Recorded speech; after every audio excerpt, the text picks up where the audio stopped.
portrayed a wide range of characters throughout your career. How does this role in Saving Grace push your boundaries as an actress? And if you can share your unforgettable scenes and why? Dun sa last question po na unforgettable scenes, mahirap kasi para sa akin lahat ng scenes sobrang tatak, sobrang importante at sobrang mahalaga. I can say siguro, when you watch Saving Grace, there's a part of you na nahihil.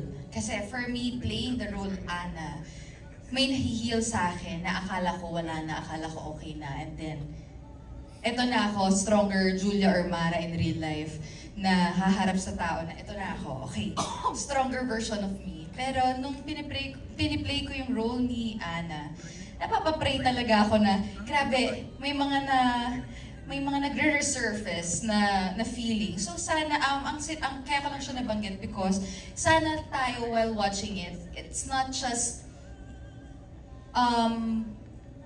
pinapanood yung series dahil maganda yung pagkakagawa ng... Sa kakilim ko na maganda yung pagkakagawa. Siyempre. May lisensya kang i-claim yun, Julia. Kiniklaim na po namin kasi pinagkahirapan po namin.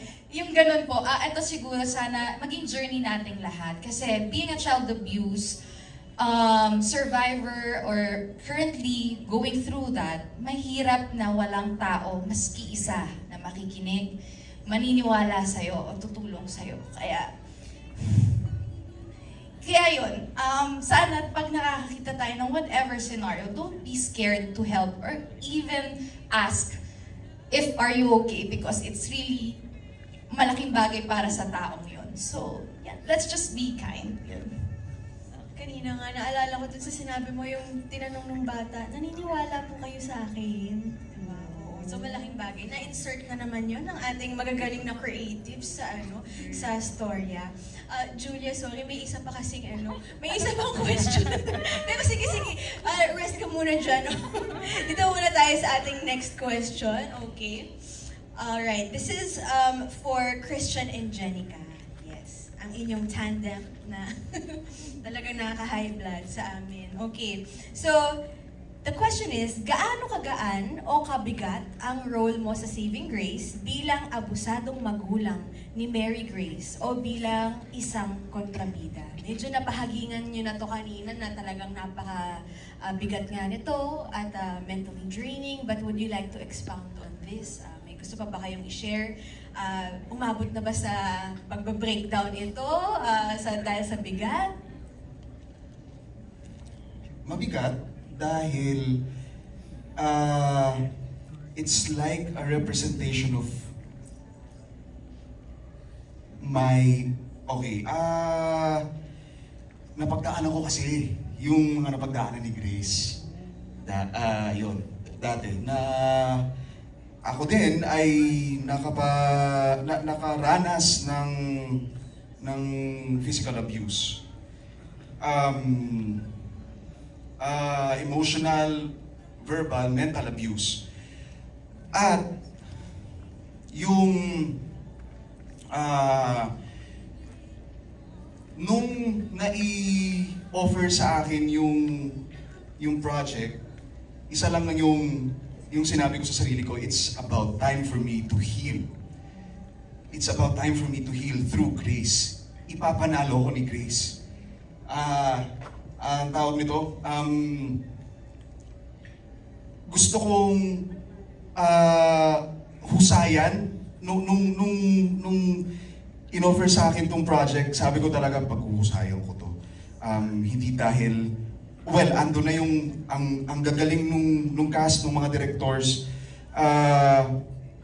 husay nung pagkakasulat, pero paghuhusayan ko to dahil it's about time for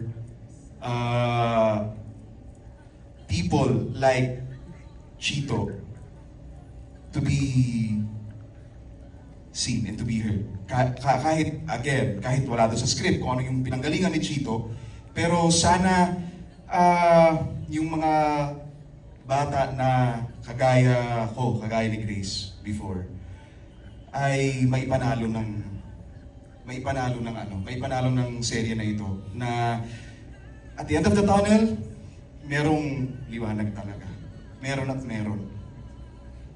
Napakalalim pala ng pinaghuhugutan ni Christian for this role. Thank you for sharing that. Hindi madaling aminin yun, no, sa buong mundo. Pero inamin mo dito, Christian, thank you. And sana nga ganyan din yung ma-feel ng lahat ng mga dumadaan dyan o may pinagdaanan na katulad ng pinagdaanan nyo pag napanood nila itong Saving Grace, mag-heal. Thank you, Christian. Okay, now let's go to our next question. We're down to our last two po. This is for the directors and our head writers. Pero mukhang directors na lang po yung magsasagot. Andyan po ba ang ating head writer, Miss Danix? Andyan din po. Sige po, tingnan po natin kung willing po siyang sumagot. Okay, ang tanong po, gaano kahirap i-adapt yung movie na ito from the Japanese original para pumatok sa Filipino audiences? Ano kayang differences ng adaptation from the original? So kanina, na-discuss na rin to, no, na yung mga extra mile that they went through para lang mai-adapt ito sa Filipino audiences. So ano na lang siguro po yung differences daw? Marami. Yung in terms of characters, may mga characters sa Filipino version na hindi nag-i-exist sa Japanese version. Pwede po ba malaman kung alin doon? May napanood na. Si Sam. Mismo? Nag-i-exist yung character ni Sam, pero in a different light. Oh. Tapos, sino pa? May isa pa, si Elise. Yun. Hindi sila nag-i-exist dun sa Japanese version. Pero more than anything, ayun nga, sinasabi, si Tita Fe. Yun. Tsaka yung roles ng mothers, iba sa Filipino version at sa Japanese version. Tapos, katulad nung dinidiscuss kanina ni Direct FMR, pag tinignan nyo kasi yung original version sa Japanese version, ang tinitignan mo lang na track, yung character ni Anna and ni ano. But dito, meron siyang effect na lahat pala sila konektado. At lahat ng connection nila ay nangyari because of Grace's character. So pag tinignan nyo din, may reason bakit Saving Grace yung title niya. Kasi may mga characters na Grace din yung pangalan. So it's a different way of saving each time. So yun. At saka yung pag-Filipinize, kung mapapansin nyo, kung may nakapanood po nung Japanese at nung Korean, napapansin nyo sa Filipino, pinapakita natin yung role ng community sa usapin ng child abuse. Kasi culturally po kasi sa ibang bansa, nangyayari yung child abuse na walang nakakaalam halos. Pero kasi kultura nating mga Pilipino, yung komunidad, na kahit sabihin nyo na mga marites yan, na mga meron silang nakikita. So parang inaano rin din namin, pag nakakakita nga tayo ng abuse as a community, ano ba yung ginagawa natin bilang mga tao? So, yun. Tsaka pinakita din natin dito yung ganda ng Pilipinas. Yung di ba yung parang ganda ng relationship ng mga Pinoy? Di ba yung like for example sa character ni Miss Fe de los Reyes, yung gaano ka-importante yung support system for each character. Tsaka mas pinaangat natin dito yung story of healing, katulad yung sinasabi ni Julia. Kasi parang yung intention naman yung show, hindi lang para magpaiyak. Gusto din namin as storytellers na yung mga nanonood, magkaroon din sila ng pagtingin sa buhay nila, especially after lahat ng nangyari sa atin after the COVID. Ayun, sa lahat ng mga dilubyo na pinagdaanan natin bilang mga tao, yung mag-take effort tayo to our own healing para hindi natin mapasa sa iba yung pain. So, thank you. Tsaka feeling ko yung difference din dito sa version na to, no? I think, the very Filipino kasi talaga, yung siksik talaga siya sa, may mga action, suspense, sabunutan, suntukan. Lahat na medyo, doon sa ibang versions kasi toned down siya. So dito, dahil tayo to, dito talaga yung mga panasan na gusto natin. Tsaka, so marami kayong aabangang mga chase scene, sampalan scene, sabulutan scene. So punong-puno rin siya ng ganoon. At syempre, yung challenge kasi is, diba, how do you retain the original version but at the same time really twist it up to our taste, diba? Taste buds ng mga Pinoy. So very creative din yung mga ito, at yung mga pagbabagong ginawa at mga pagbabagong dinagdag namin, syempre para ma-excite yung audience namin. Pero at the same time, needed talaga siya doon sa scene. So hindi lang naman namin siya nilagay just because we wanna create some buzz, diba? But it was really necessary to put the scene that high or that low to para dun sa mas ma-feel natin, kasi I think nag-highlight talaga dito sa version na natin is yung suspense, diba? Yung paghahanap kay Ana at kay Grace na buong community na nga ang gumagalaw para hanapin siya dahil doon sa character din ni Miss Mega.